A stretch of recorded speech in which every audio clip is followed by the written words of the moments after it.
Welcome to the Descenso Zone podcast, where we talk about creativity and personal growth through a lens of curiosity and humor. My guest today is a trilingual DJ, MC, and recording artist who made history as the first woman to DJ a Toronto Raptors game and went on to rock the Blue Jays World Series. She's released multiple acclaimed albums with millions of streams and has performed all around the world. We talk about how recovering from a traumatic brain injury led her to music, the craft and business of DJing and songwriting, creativity in the AI era, and much more. Now, let's get into the zone with Flavia Abadia. Flavia Abadia, thanks for doing this. It's great to see you again. Thank you for having me. Yeah, I'm excited to catch up, to talk, all the things. I love your name, by the way. It really rolls off the tongue, Flavia Abadia. It's a good name. Thank you. Thanks. So you're a DJ, you're a recording artist, you're a dancer, you're a singer. You wear many hats. I've been listening to some of your music, and I've heard it over the years because we've been friends since university, and so I've heard, I've seen some of your stuff through the algorithm pop up, and even though I'm really more of a rock and roll guy myself, I have to say you have some bangers. Thank you. Thank you. It's like a great way to express myself and, yeah, put my emotions, my thoughts, my attitude that I don't really normally have in real life. I can put them in the music. So I love that. Trumpets in particular is one that really stuck out to me, but I know you have 3 albums, so I'm going to share some links in the description so people can listen and get a sense of the kind of music you do. But how would you describe the music that you make? I feel my first album is more like it's mostly English world pop fusion, I would say, with some like R&B hip hop elements. And then the other 2 are more like reggaeton, moombahton. They're a mix. I feel like I don't have one particular niche. I just do what resonates with me. So I'm Colombian and French Canadian, and I have a lot of different world influences. So I put that in the music. Yeah, I would say it's like a mix. If anyone likes like Paris Gobel, like the choreographer, anyways, it's just like music you can dance to. Basically, that's what I like. Anything that can make someone shake or move their body, I love. So, yeah, I would say it's mostly attitude that you can dance to. Yeah, that's definitely the vibe that I get when watching or listening to your music and also watching your videos. It really wants to make you dance. Like it's really got a good, fun, dancey vibe. So I totally get that. And I also agree. I think like having like doing the thing you want to do and not putting yourself in a box is like the move, because you just want to do the things that speak to you. And then hopefully there's enough people in the world that it also speaks to. And for you, clearly that's been the case. You've had a couple of million streams on your music. Is that right? Yes, yes. So I'm very, happy, grateful about that because I'm based in Canada and I feel like a lot of what I do is not really for the Canadian market. I just do what feels good to me and then people around the world can appreciate it. If you're enjoying this podcast, do me a favor and hit the subscribe button. It's the free, easy way to support the channel, and it lets the algorithm know that I'm not just talking to my mom. If you do subscribe, my promise to you is to make the podcast the best it can be and to continue to bring on new and interesting guests every week to talk about creativity and personal growth. Thanks for being a part of this journey. Now, let's get back into the zone. I want to go back in time a little bit and talk about your origins, because I know you went to teachers college, which is a very different vibe from what you're doing now. Can you take me back to that time and help me understand how you went from teachers college to the music world? So I did the traditional thing, which is like going to university, like that's where we met at McMaster. And then after I went to U of T to do a bachelor in education, which was great and I loved. And I taught for a couple years. In that time, I was also in a car accident. So it kind of shifted, well, it shifted my life and my perspective and everything. So I was living in Toronto. I was like excited to start, my young adult life. I had to move back with my parents because I had to learn to walk again and I had to relearn a lot of things cognitively. It's as if my intelligence and everything and skills kind of went back to like a 6-year old. And I had Wow. to, yeah, and I had to relearn a lot of things. It was quite challenging. And even today, it's been, I don't know how many years it's been. I'd have to calculate. It's been over 10 years of since the accident, but I still sometimes have the effects and I'm like, okay, I have to take care of myself or I have to sleep more or I have to, yeah. But I realized like life is too short and I don't want, like teaching was great. I like teaching. I just feel like the school system is a bit limiting.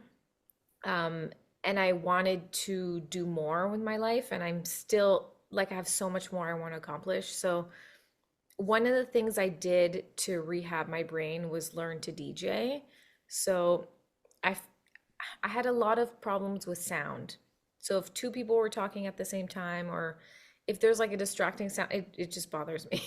So, um, I figured if I could learn to mix two songs together, that could help me and my brain cognitively. So I started doing that. I loved it. I've always liked singing, dancing, all of that. So yeah, I naturally evolved into DJing, DJing for fun in my house to DJing at parties, bars, restaurants, weddings, corporate events, to large sporting events like the Raptors, the Blue Jays, and yeah, I love it. And it's my calling. I feel great. I feel aligned. I feel like it's, it takes all the like positive qualities and skills and aspects that I have and it channels it into like one thing that I feel really good about. So, yeah. There's a lot to unpack there. Yeah. I want to go back to, so you had a car accident that caused a Yeah. traumatic injury Mhm. that affected your cognitive ability. So that's really scary. How did you feel at that time when that happened, and what gave you the motivation to, I guess, pull yourself out of that and rehabilitate yourself and pursue these creative pursuits? What specific moment are you talking about? Because there are so many. Right in the moment when you are recovered enough to realize that you have cognitive issues, that would be like a really tough moment for anyone. How did Yeah. you pull yourself out of that, like mentally, I guess, and just like pour yourself into music and DJing? I mean, it really messes with your mind because it's like you know how you were before this. Like I knew, I mean, I got 2 university degrees. I before this I was doing Brazilian jiu-jitsu. I was dancing. Like so physically I was doing a lot of cool things. Cognitively I was able to somehow balance like friends and relationship and all that beforehand. And then after I can barely function. So it really it messes with your mind. People say like don't compare yourself to others, but I also realize you can't compare yourself to your past self even because you're in a different place in different moments of your life.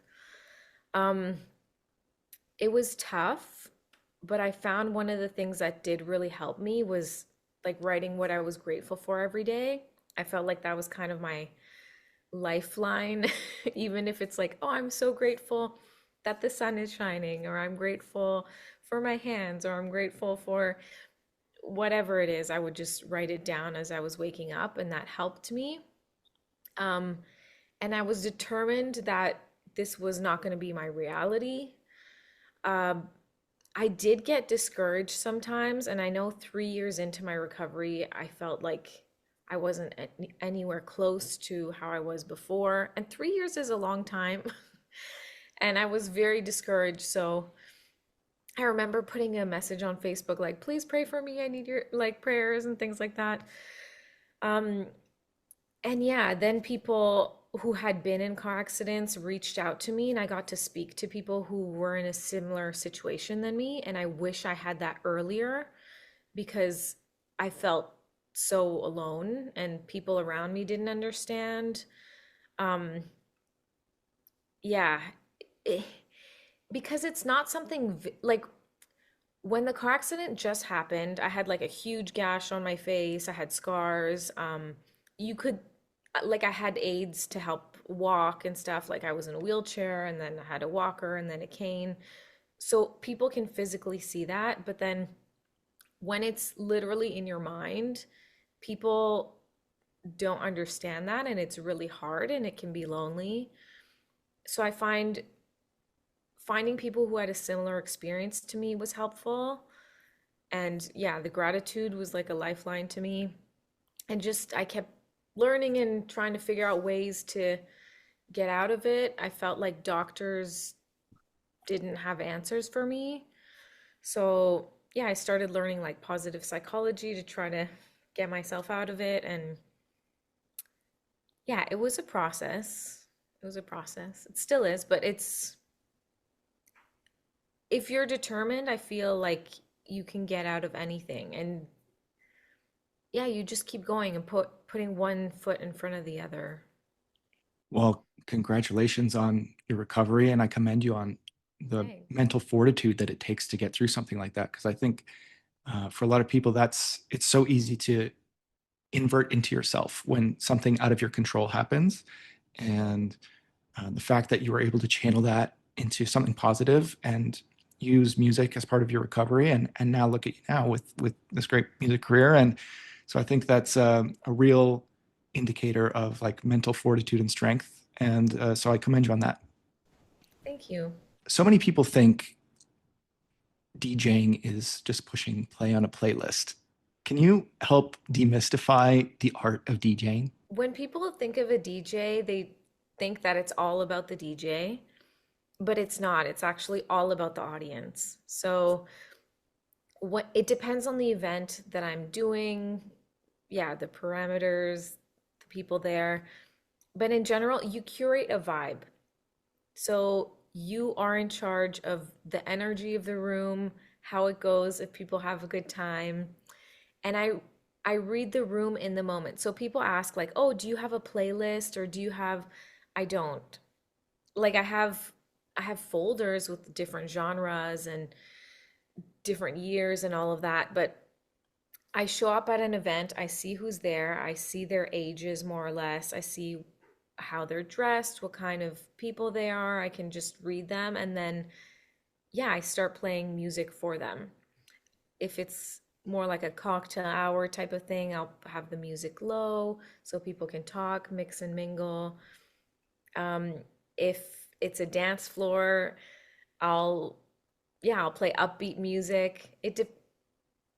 I generally play like older music first, depending on what kind of event it is. If it's like a wedding or a corporate event, normally older people leave sooner and then they're more satisfied if their music is played earlier.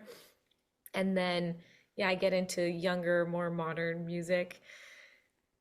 It depends. It's a DJ. Okay, people at an event generally remember the food, the people, and the music, like if they had a good time or not. Music plays such a crucial role, whether it's like a restaurant or a festival or whatever, or a sporting event. It plays a huge role in how people feel, whether they're actually actively listening or not. I remember one gig I did, I mean, this was a long time ago, but I was DJing at a restaurant and the table paid their bill and then they liked the music so much they spent another $300 just on drinks.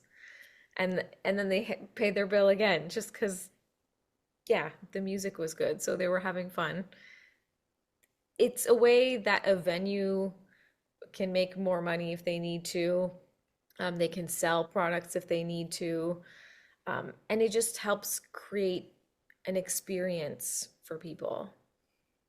The music is so important, right? Because it's like if you go to a bar or something, for example, and the music is so loud you can't even talk to anyone, it's like the fastest way to get me out of a bar is for that to Yeah. happen, right? I mean, if Yeah. you're going to a club or something and there's a dance floor, it's a different story. But um, you're right, the music, the food, the vibe, it all plays a big role in whether people stay, whether people have a good time. And reading the room sounds like is what you have to do more than anything, because you're reading the room, getting the vibe of who's here, what's the kind of crowd, what's the event, what's the appropriate kind of things to play. Yeah. But what about the transitions? Because I know for being a DJ, the transitions between songs are really important. I don't fully understand, like, is that part of where the art comes in? Like, are you physically mixing songs into one another to find the right thing? Like, is that sort of where the art comes in? Yes, that is definitely part of it as well. Actually, something I'm currently working on is like a DJ course. So I will get more into that in the DJ course if people want to learn how to DJ and all that. Yeah, I'm combining my teaching background and my DJ background to put into this course. In terms of transition, so in a song, there's like a BPM, which is called beats per minute, which is how fast or how slow a song is. So I make sure that the songs match. I pick like similar BPM songs. I don't go to extremes unless you can like double the speed or cut the speed in half, which you can do. But in general, if a song is like 105 BPM and 100 BPM, I might lower 105 to be like 103, and then the one that's 100 BPM, I'll put it to 103, and then I mix them. So I normally have DJ versions of songs, which means they have an instrumental introduction, and I would put that instrumental like at the beginning of, let's say, the second chorus of a song. So then you hear the chorus of the song you're listening to, and in the background you start hearing the other song coming in. And then once that chorus is done, I've transitioned into the next song. Does that make sense? Like, there's so much more involved than you think. So, like, you're adjusting the actual BPM of the song, which, Mhm. from what I understand, is kind of like the speed of the song, right? So you're making the Yeah. speed kind of aligned with the next song so that it's smoother when they come together. So you're doing that, and then you're also playing with various other elements of the song to make it sort of a nice, cool transition. And there's different versions, you're saying, like in terms of the instrumentals and so on. So, and I know, like, the drop is a big thing. Like, Yes. are you building the drop? And maybe you can explain what that is too. Yeah, that's one way to transition. There are also many other ways to transition. So some people scratch while transitioning. Um, some people might loop a specific word of a song and then go into the next song with that word being the introduction to that song. Some people might put the drop of another song. A drop is like the chorus, like the hype portion of the song. Um, I mean, there's so many things I can get into, and I can get more technical or less technical. There's also something called stems of a song. So there's like the vocals, there's the melody in the background, there's the bass and the percussion. And in a DJ program, you can separate those. So you could take out the vocals of a song, put in the vocals of another song. That's called a mashup. Or you can have the percussion of another song. So there are many ways that you can transition and like make a cool DJ set, make it unique. And I find it also depends on the event that you're at. If it's more of a corporate event or a wedding, people generally want to hear the songs as they know them. They don't want too much variation. But if it's a performance where you can really showcase yourself, or a sporting event set, you can play with those. So yeah, you can make every DJ set is very unique depending on who's there or what music you play and how people transition. So yeah, it's just really fun and unique. So are you transitioning on the fly? Like, are you making these changes in the moment on during your set, or Yes. so you're never actually preparing anything? I mean, if people request songs ahead of time, I make sure that I have those requests in a folder. If it's a specific, for example, when I DJ'd for the Raptors, I DJ'd the whole game and I DJ'd the halftime. So for the halftime set, I prepared that ahead of time, like what songs I was doing. It was a 5-minute set. So yeah, I practiced for that. And that was specific. But every other time in the game, I it wasn't rehearsed, you know, like as people walked in, I played music and transitioned into another song, into another song. In general, it's all in the moment. And I feel like that's the job of a DJ, to transition and to play the music to who's in front of them. Like you can put me in front of most crowds in the world, literally, and I will know what to play. So, It's a skill in and of itself. yeah, and it's experience. It's because I've done this for over 10 years. But is there a difference for you mentally going into like a small corporate gig versus like doing the Blue Jays? Like I feel like it's such a different experience.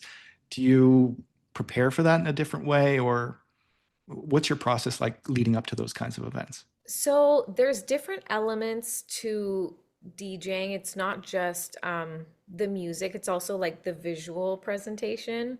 So a corporate event, if there's a theme, I'll make sure that I dress in that theme. If it's a Blue Jays game, I'll have like a Blue Jays jersey, um, a red lip because all the dancers have the red lips on or red lipstick on. Yeah, and I will pack, like I'll prepare differently in terms of what I pack to. A Blue Jays game, they're generally longer, or I'm there for a longer period of time, and I don't necessarily have like a catered meal like I would at a corporate event, maybe. So I have to bring like lots of liquids with me, you know, like bottles of water or granola bars or things like that. Um, the vibe is different.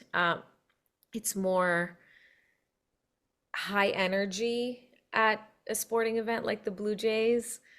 It depends if I where I'm playing in the stadium. So sometimes I'm in the outfield so you can see me on the big screen, like, you know, DJing. Sometimes on Junior Jays nights or days, which are on Sundays, they have me in like a disco room. So it's a room that has a lit up floor and it's like kids going in, having glow sticks. They give them like cool glasses. There's like light up hula hoops. There's a photo booth. And that's very kid focused. So I play a lot of top 40, um, yeah, upbeat, energetic music. And it's fun. It's always different because there's new kids coming in and leaving, and it's a cool interaction. With a corporate event, it might be like an award show, so I have to have like award music as they come in, and they have an agenda that I'm following more strictly. I might be on communications with people of like the AV team is talking to me or things like that. So yeah, every event is unique. So having versatility as a performer is really important, it sounds like, because there's so many different possibilities. Yeah, and some people have their niches. I have liked doing everything because I like the variety. And yeah, it never gets boring. There's always something to learn. It's fun. So yeah. So much of the emotional experience, both for you and people listening or watching you perform, is like hype and energy. And I've watched some of your videos that they look so fun. It's like, and I think I was at a Jays game that you were DJing, so I was like, oh my gosh, Oh, that's so cool. So yeah, it's like the hype and the fun of it is intoxicating and really a kind of emotional experience. But when you're crafting music, because you also, you know, you write, produce, you sing, is it a more emotional experience? Because you mentioned like you're putting, you know, some of your heart and soul into these lyrics and into the music. Can you mhm. talk me through what it's like to sit down and write and produce that kind of music? Yeah. So when I'm DJing, it's really for who's in front of me. When I'm making music, it's really like for me. I'm not thinking about what people like necessarily. I'm creating music that feels good to me. I personally like being in the studio and creating the beat and yeah, the instrumentation with someone. I don't like, I mean, everyone works differently. Some people have a beat sent to them and they can write to it. I like creating it in the moment. And I start like that generally with the percussion of the song. with the instrumentation, and then I start writing in the session. So it depends on how the actual music speaks to me. Sometimes I can write a song like super quickly, 10 minutes, it's done. It's like it just flows to me and it's there. Sometimes it takes a little bit longer. Sometimes I bring in like a writer or two to have a different perspective or to write with in the moment. Yeah, it really varies. Some songs are more vulnerable, some are more like storytelling. Um, I can like embody a character, which is cool. Like, yeah, you were an actor, like you can put yourself in a role that maybe is not necessarily who you are, but you want to be like, or yeah, it's cool to be able to do that with music. So you've released 3 albums. Is Yes. that right? Do you plan to release any more? I don't know. I don't know what the future holds. I've been so busy with DJing recently, and sometimes I'm like, okay, I'm going to take a break from music just for a little bit. And then I go in the studio and I'm like, oh no, I have to get this song out. Or there's this, yeah, like last year I did a Blue Jay song, which was really cool. And I did it and released it in time for the playoffs, which was cool. Yeah, and it's cool to see like people taking the song and using it and having their own experiences with it, which is really cool. So, yeah, in terms of music, I don't know yet. Like I have ideas that come to me and then I want to create them, but it's also it's a time investment, but it's a financial investment as well. And I do that because I love it. I don't necessarily get the financial returns back, not with music. So, yeah, to be determined. Yeah, I can totally relate to that. It's this feeling of like, I love to do this thing. Is it the best use of my time right now? Because, everyone has to pay the bills. And even Yeah. though we all just want to do fun, creative stuff all the time, it's not necessarily possible. Mhm. It was interesting when you were saying that you do the instrumentation first, and then you do the writing. I'm nowhere near the uh, musical artist that you are, but I have created a couple of very silly musical little sketches on Oh, this cool. channel. I used to post a lot more comedy sketches. I still do sometimes, but I wanted to try my hand at some like silly musical stuff. And what was really interesting is that you start with the instrumentation. I started with the lyrics. The lyrics were the very Okay. first thing that I did. And then I like Nice. found music that like fit, and I had to make some little tweaks and adjustments and things. And obviously mine were very silly 1 minute. Like I did one about procrastination and a couple of just silly topics, right? Nothing crazy, but it's just interesting how the writer in me comes at it from the writing first, and the sort Right. of music in you comes from the instrumental side first. So it's just an interesting distinction. And I don't know, you're probably doing it the right way, I imagine. I'm just doing it. I think there is no right way. I feel like you can do, there's so many ways to create, and everyone does it differently. Some people like having melodies on a piano first, some people like writing first, and there is no right way. I feel like whatever way works for you is the best way. That's fair enough. If anyone wants to watch one of these silly ones, I'll put those in the description, way below yours, because I want them to listen to yours first, because yours I are want to actually hear legit. it. And you know They're what? just silly shorts.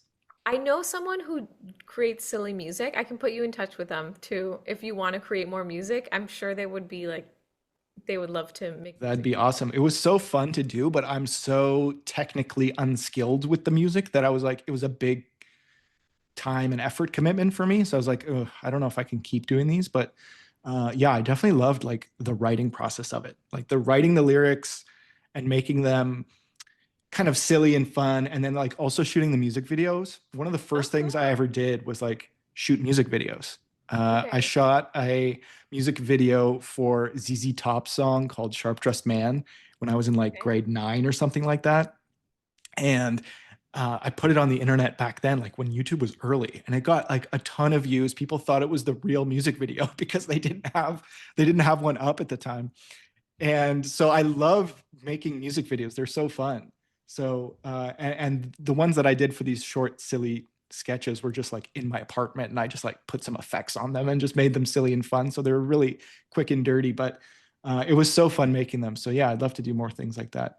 I just love That's so doing cool. the creative stuff in general. Is like really, I that's why I started this podcast, because I like talking to creative people. I like understanding their process, and I think Hmm, I was excited to talk to you because music is one that we haven't really touched on yet in the podcast. right. So thanks for Right. thanks for doing it. Yeah, thank you for inviting me. And yeah, I love hearing about your process and creating music videos. That's really fun. And a lot of the times when I hear music, I picture like a whole video or a scene, even with my own music, and I can get very ambitious. And then I'm like, wait, this costs a lot of money. I have to, scale it back. Um, but actually, that's something I did with trumpets.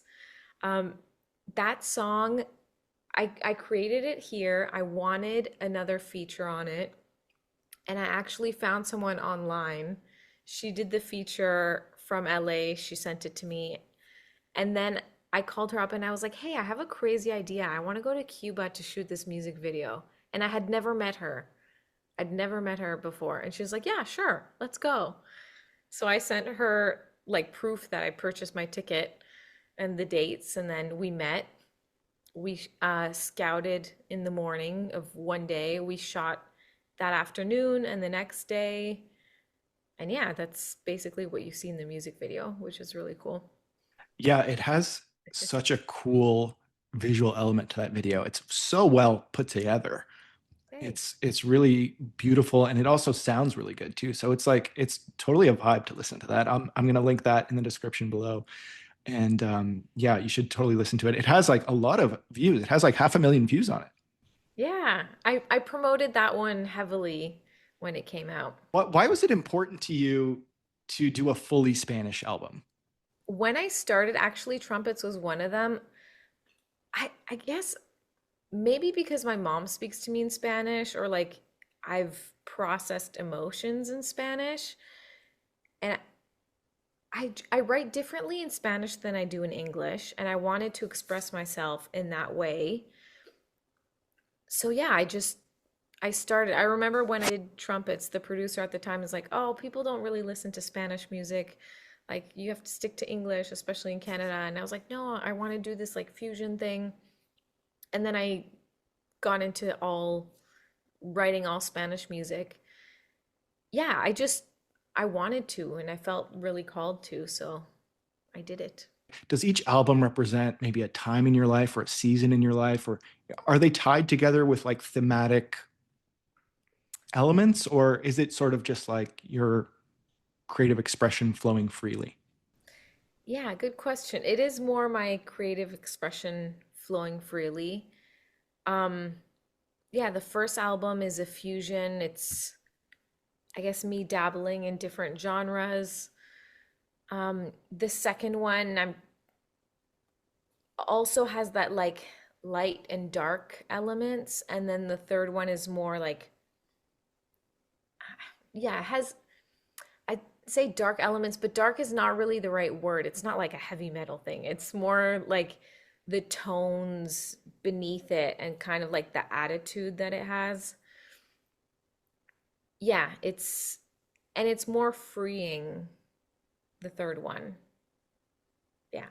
It's I have like favorites on different ones, so I'd be interested to hear what people think about it and have to say. Yeah, definitely give them a listen, and feel free to comment on this video, or we can comment on your videos. You have a YouTube channel with all this stuff up, and I know you have a Spotify as well, and we'll put all the links for all the good things so people can find you. Thank Do you. you think consistency matters when it comes to music? Like consistency or talent, or what would you say is like the one key tent pole that would really help someone who's trying to build a music career? Okay, if you want to build a music career, first I would learn the business about it because there are so many elements to music. people go in without knowing like the rights, like what is owning a master's, what is publishing, how do you divide the song in terms of like the back end stuff, mechanical rights, all of that. I would learn the business first. There is no one way. There are so many ways that people have been successful. I think, yeah, talent, consistency, and I think some of it is luck. Um, but yeah, if you really want to make music your thing and make a career out of it, I think consistency would be the biggest key of in different elements, like creating the music, also promoting the music, like creating content to promote it. Everything can blow up on TikTok now, right? So if you have a song or you have something you're working on that's some other creative thing that you put on TikTok, even this podcast, I put clips on TikTok, right? Because you never know. And I feel like it's become such a central part of being an artist now.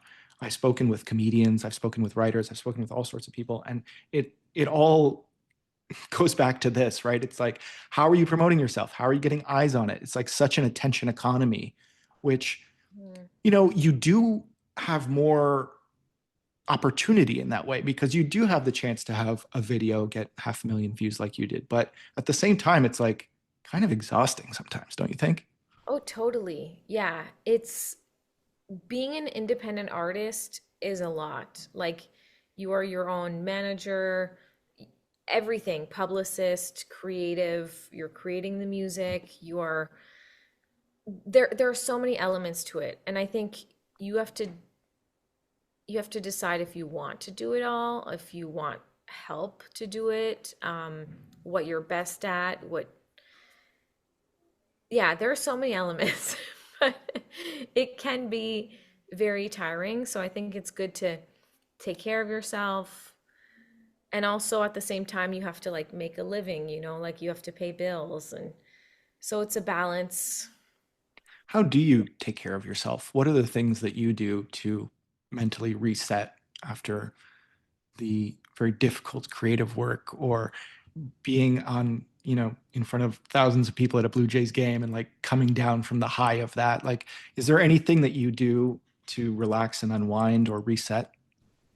Great question. I mean, this month it's January right now as we're filming. I'm like really taking it easy because last year I did so much and I was on the go and I barely had time to relax. So this month I'm taking it easy. But in general, it depends how like wired I am after an event. Some events I'm like so excited after, I have so much energy, I can do anything. Um, Actually, that would be a good moment now that we're talking about it and I'm thinking out loud. That would be a good moment for me to create content actually after an event, which I can start doing. Um, but yeah, generally I'll drive home, I'll get home. Either I put my feet up, like, against a wall or something, because I've been on my feet all day, or I'll eat and watch TV and just kind of wind down that way, or watch TikTok videos. Yeah, I can relate a little bit, not to the same extent as you, but having come from a performance background, when I was a kid, primarily I did theater and then I started to do TV and various other things. And I didn't feel it. I didn't feel that. Um, I don't know. It was just fun to me at the time. So I didn't feel that like pressure, that vibe. Like when you're young, it's hits different. And then when I got a little older, I started doing stand up, and that, I never performed in front of thousands of people at the Blue Jay Stadium, but you perform in a small crowd and you do well. The high of that, I imagine, is similar to what the high of like performing as a DJ would be, because there's just so much energy, there's so much hype.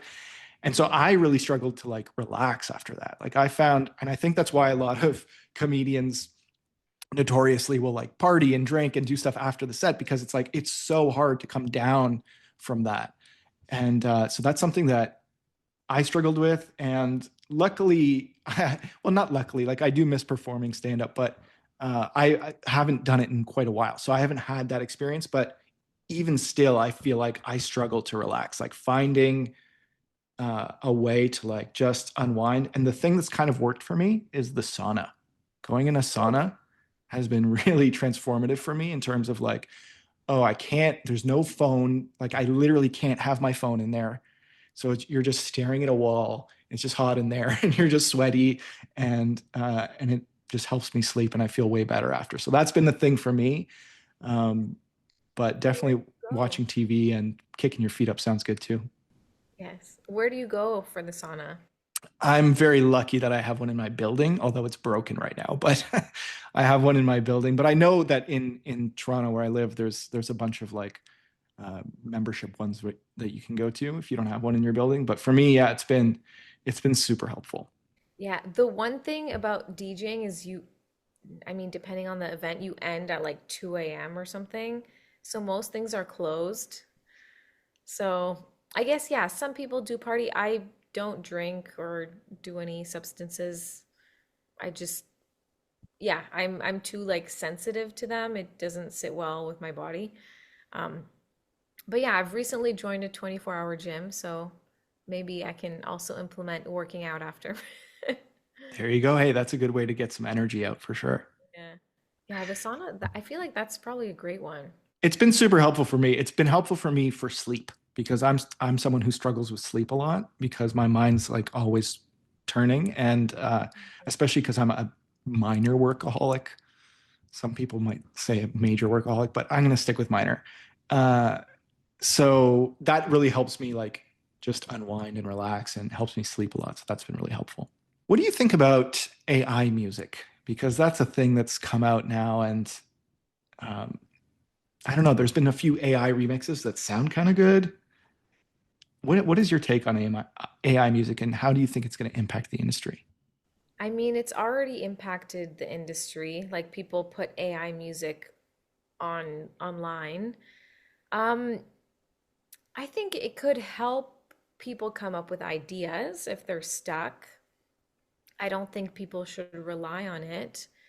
To me, the magic is creating music in the moment, like in the studio. That is just magical to me. I feel like it's a process where if people feel like there's a higher power, you're like connected to that higher power. Sometimes things just like flow through you and you are literally the instrument and it just comes out of you. And that's magical. Or creating with someone is magical to me. So I love that process.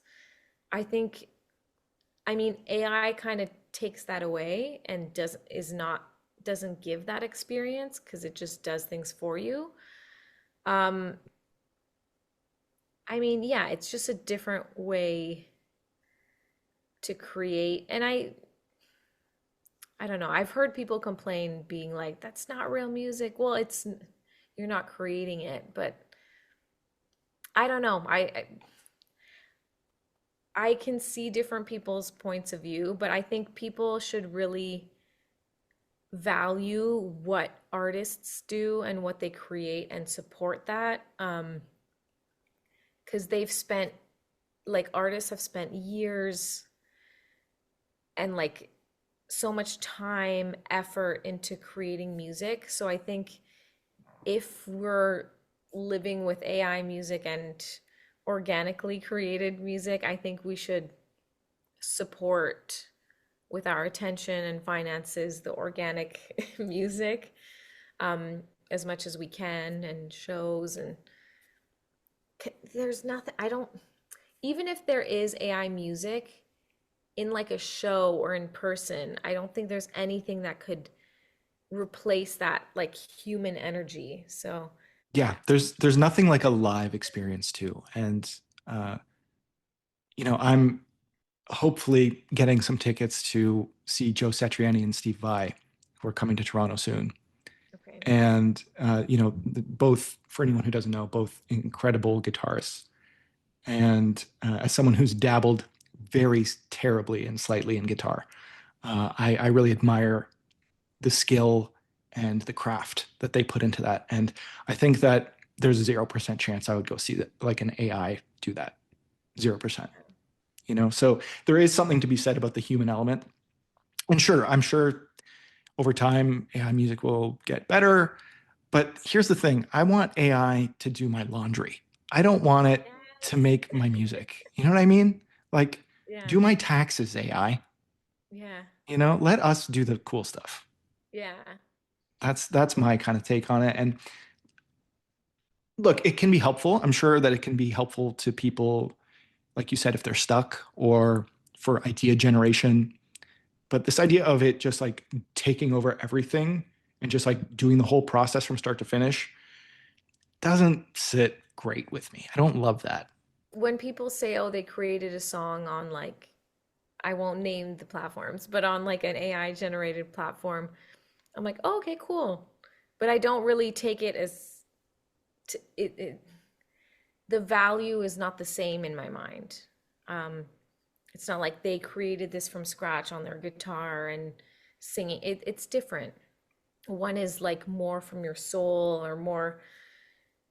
I mean, it depends what kind of music you do too. A lot of my music is more dancey and not as, or some of it is very vulnerable, but it all comes from me, it all comes from a human. And I feel like human connection is the most amazing thing on this planet, and or just connection in general.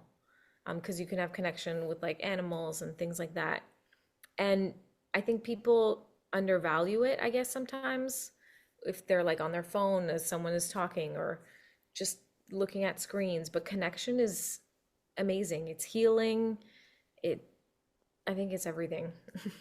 It's true. And there is like a loneliness epidemic, not only for young people, which I think was influenced by COVID because you were so separated and isolated, but also for older people. And I don't remember the exact statistic around this, but something to do with like loneliness and lifespan is like directly correlated.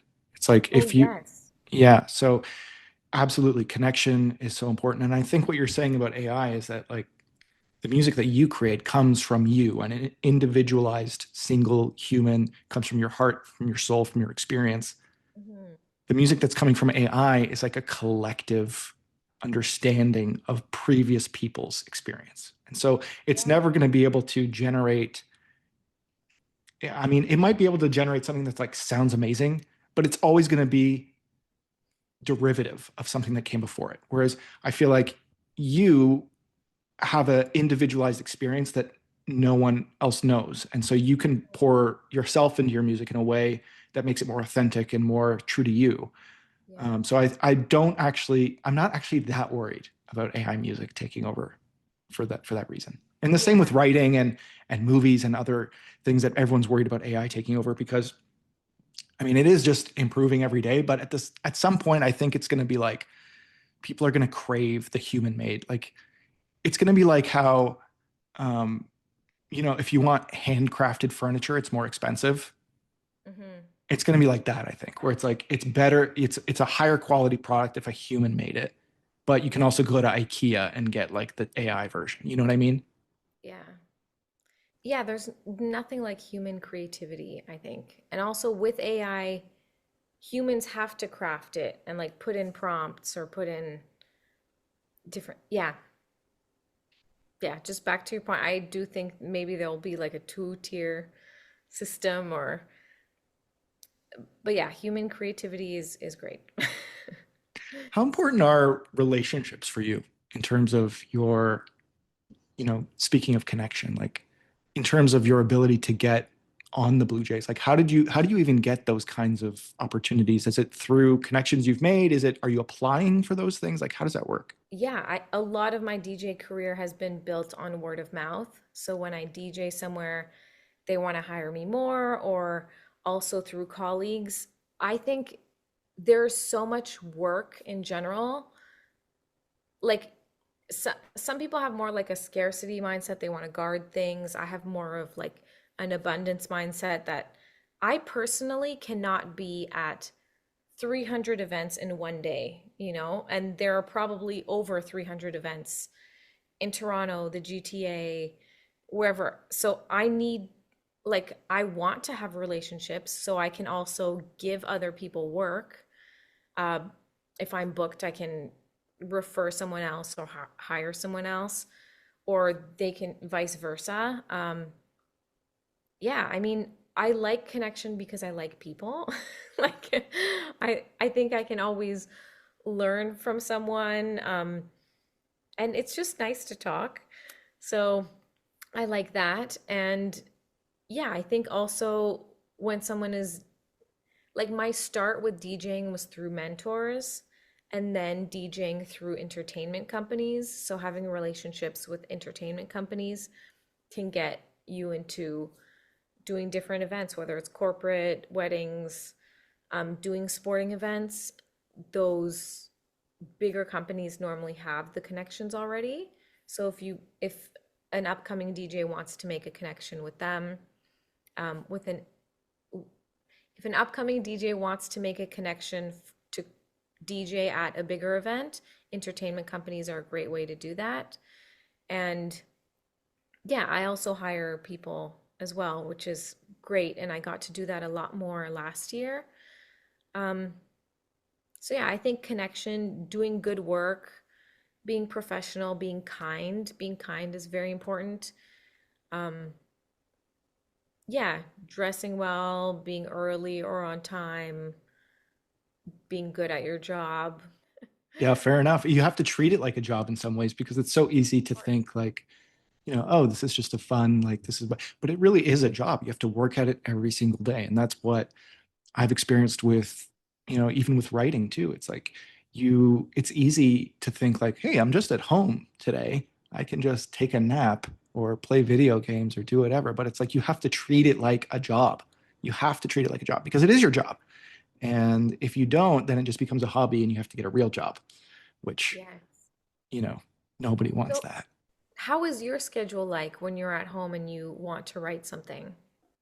It depends. So it depends if I'm writing something for myself, if I'm writing something for a show. Um, for example, last year I worked on a show called Superwise Comic Book Adventures, which is this really sweet preschool show, kind of helps kids learn to read, but there's also like superheroes and they're in a comic book and it's this really fun show. Nice. And I wrote 22 episodes of that show. So I was very busy. And the way it works is there are premises, which is sort of like a 2 or 3 sentence outline of what the episode's going to be. And then you graduate to an outline, which is sort of 2 or 3 pages. And then you graduate to a first draft and so on and so on. And at each stage, there are rounds of notes that the directors, the producers, the network all give you notes at various rounds, the head writers. And so you have to adjust as you go. And so it's a very start and go. So it'll be like, I'm under a huge time pressure deadline to write this thing. But then I have like 4 days of nothing to do. And then I have a huge pressure deadline to get the next draft done. And then I have like a day off. And it's like sometimes on those days off, it's really easy to just be like, it's my day off, guys. Like I got 3 days in a row to do nothing. Yeah. And that is death. That is absolute death. You have to be working on your own thing on those days, or look at the next thing that you have to write, or think of a new idea for the upcoming one. Like if you get stuck behind, or stuck in this, I mean, look, you have to take breaks, you have to rest and do all that stuff. But Yeah. if you get stuck in this mindset of like, oh, I have nothing to do today, therefore I'm going to do nothing, that's a trap. That's what, for me anyway. And so Mm. that's why I feel like I have to constantly be pushing and working and doing the next thing. And that's one of the reasons I wanted to do the podcast too, because it's like it gives me more work than I bargained for, frankly, but it gives me a lot of stuff to do in this in between time that I think is helpful for me because it informs my work. It gets me to talk about creative stuff that I love and meet new people and reconnect with old friends and things. Mm. And it's just a creative outlet. And so I think I've become a better writer. I've become a better pitcher because such a big part of the writing career is like this verbal skill of pitching your ideas and communicating your ideas. Because at the end of the day, someone has to buy into your idea and spend millions of dollars to make it. And so many writers, I think, spend so much time behind the keyboard that part becomes really hard for them. And I think that's part of the reason why I wanted to do this, but also because I just love the idea of talking to people and creatives like yourself. And yeah, so I don't know if that answered your question. Hey, I'm supposed to be Yeah. interviewing you. No, but I do have questions for you because I'm curious about this. Because I find creativity comes in many different forms, and people who are more creative in general think differently or do things differently. Like, do you follow the same schedule every day, whether you're on or off? Like, do you wake up at the same time every day and that stuff? Or I try, and I'm better at it than other times. Mhm. If I'm on, it also depends what I'm working on, because if I'm on an animated show like Super Y, it is more of a 9 to 5 setup for myself, because I can wake up, I have meetings, I do some writing, I work on the next thing, like, but then I can turn it off. Usually I can turn it off by 5 or 6 and feel good about the work that I did that day. Whereas if I'm on a live action show, like a real person, non-animated series, it's usually in person. It's usually crazy intense hours, 15, 16-hour days. And you really have no life outside of that, right? So like the unwinding part of that becomes difficult.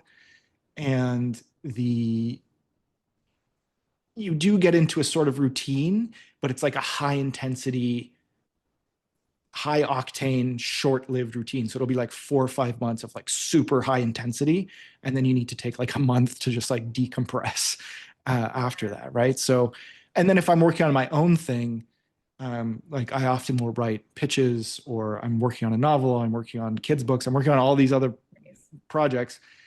I have to find discipline to do them because I'm not always in the mood. I'm not always in the Yeah. mood to sit there and like bang at the keyboard.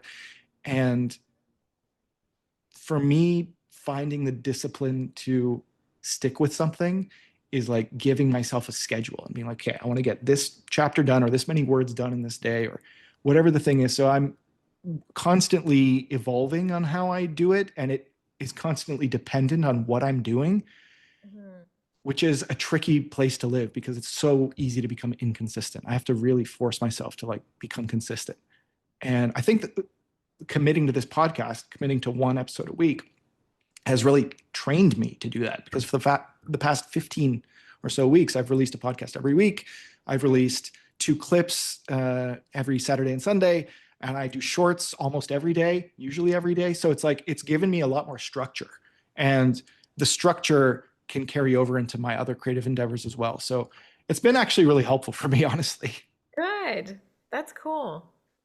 Yeah, I guess, yeah, it's interesting. And when you put yourself in that position where you want to write a certain amount of words per day, are you able to do that? Does it flow, or do you have to kind of, Yeah, sometimes like you can get into, I believe the term is the zone of proximal development is what the oh, research okay. said, but which is where the zone comes from. You know how people say like, oh, I'm in the zone right now.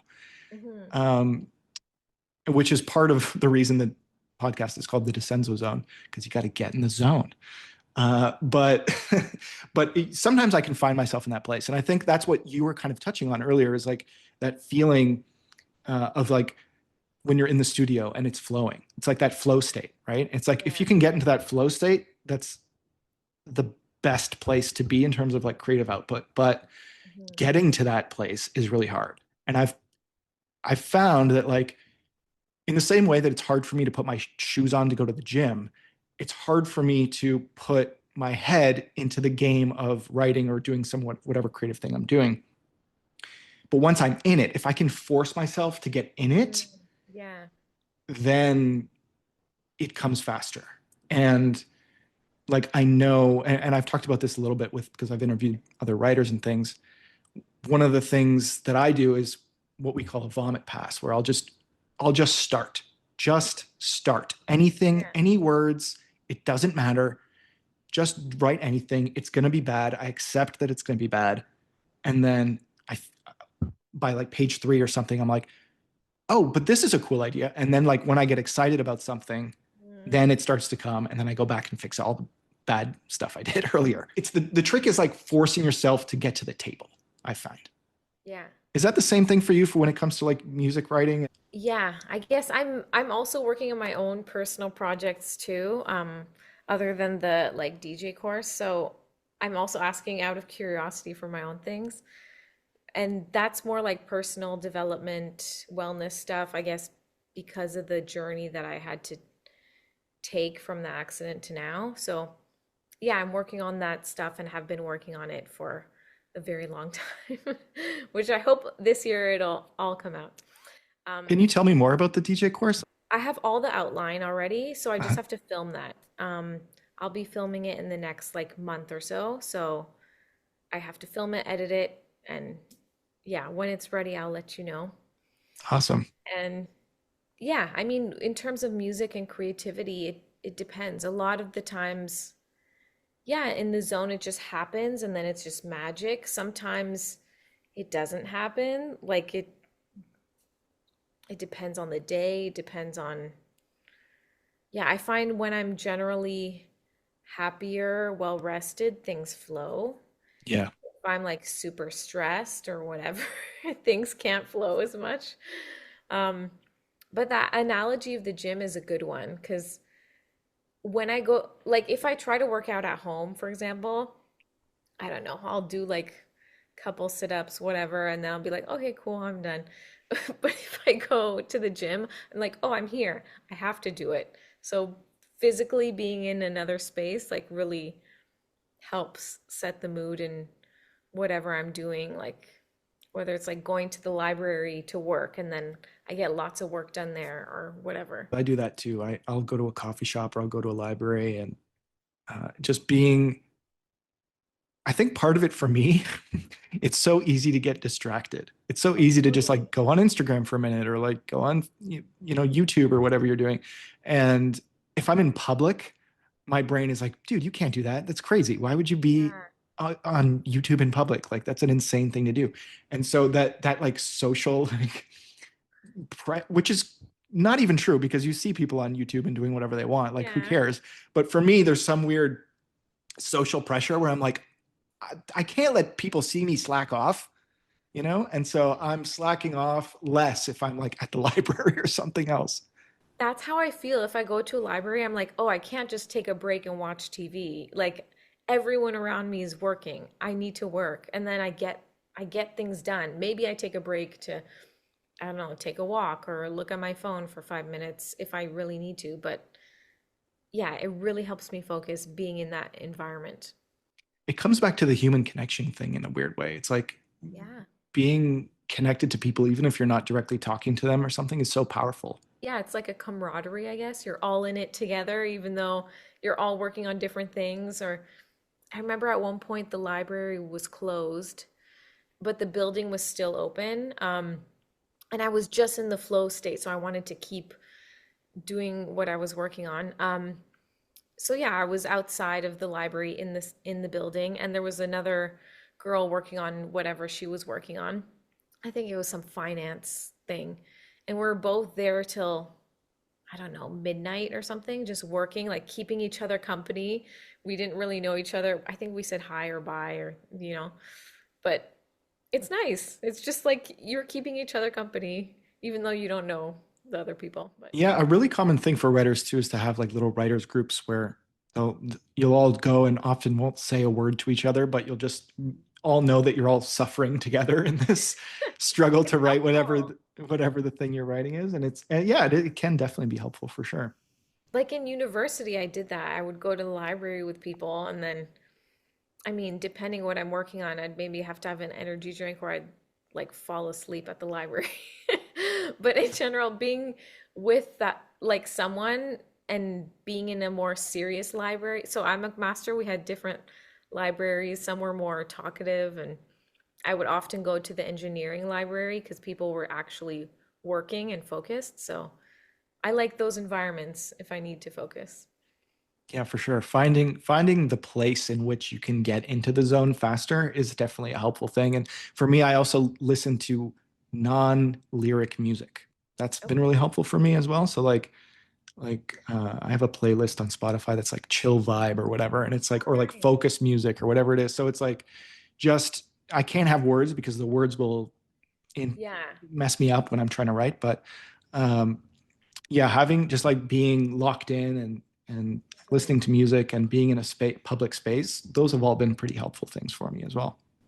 I can't listen to music if I'm trying to focus personally. Then my mind just goes to the music and I'm listening to the music. Yeah. Right. Well, that's because you are so musically inclined and focused, right? Yeah. Thank you so much for being here. It was great to catch up with you and so nice to Yeah. Thank talk you with for you. having me. I like to end the podcast by asking about a time you stepped outside of your comfort zone and how that shaped your life. Does anything come to mind? Yes, right away DJing the Raptors game. So when I was asked to do it, I was like, oh my God, this is the biggest audience I've ever DJed for. I think that one was like 19,000 people. And it took me a second, like, whoa, can I do this? And then I thought to myself, they're not asking me to play like basketball on the court, which is something that I would not, oh God, like, I mean, that's not my forte. But they're asking me to do something that I already do and just do it on a bigger scale. So, yeah, I took the leap. I said yes. And then I prepared for it ahead of time. So I made sure I had the equipment they were going to have. I rented it, practiced for a month, practiced my 5 minute set. I made sure I had all the elements they needed, like hip hop instrumentals if the host is gonna, talk during the game or if they're throwing t-shirts or whatever it is. So yeah, that was my out of my comfort zone moment. I said yes, and then I prepared for it. I got ready and I did a great job. So yeah, Amazing. Well, that was my moment. congratulations. Thank you. Where can people find you and find all your music? They can find me everywhere you listen to music, Flavia Abadia, and then on all socials, YourGirlFlav, so traditional spelling. Amazing. Thank you so much. Yeah, thank you so much for having me. It was fun. Thank you.